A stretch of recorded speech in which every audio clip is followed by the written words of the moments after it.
আজি 1 মে শ্ৰমিক দিৱস সমগ্ৰ বিশ্বজুৰি প্ৰতি বছৰে আজিৰ দিনটোত শ্ৰমিক দিৱস ৰূপে উদযাপন কৰা হয়।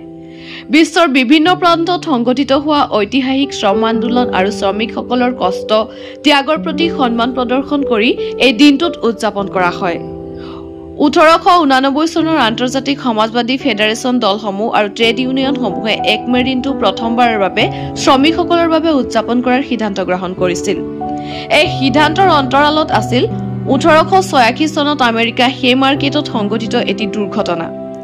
উল্লেখযোগ্য যে 1886 চনৰ 4 মেত আমেৰিকা যুক্তৰাষ্ট্ৰৰ হেইমাৰ্কেটত শ্ৰমিকসকলে নিজৰ দাবীৰে উলিওৱা এক প্ৰতিবাদৰ সময়ছোৱাত আৰক্ষী আৰু শ্ৰমিকসকলৰ সংঘৰ্ষত প্ৰাণ হেৰুৱাব লগা হৈছিল বহুতে। তাৰে শ্ৰদ্ধাঞ্জলি ৰূপে প্ৰথমবাৰৰ বাবে মে দিৱস অথবা শ্ৰমিক দিৱস পালন কৰা হৈছিল। এই প্ৰতিবাদৰ অনন্ততে পূৰ্বৰ দিনটোৰ প্ৰায়ভাগ সময় ন্যূনতম মূল্যৰ বিনিময়ত কেবাৰী খটা শ্ৰমিকসকলে 8 ঘণ্টা শ্ৰমদান, 8 ঘণ্টা বিশ্ৰাম আৰু 8 ঘণ্টা আমোদ প্ৰমোদৰ বাবে লাভ কৰিছিল। এই সকলো প্ৰতিবাদ, কষ্ট, ত্যাগ প্ৰত্যক্ষ কৰি অহা কলা সাহিত্য আৰু সচেতন সমাজেও অতি শীঘ্ৰেই যোগ দিলে শ্ৰমিকসকলৰ আন্দোলনত।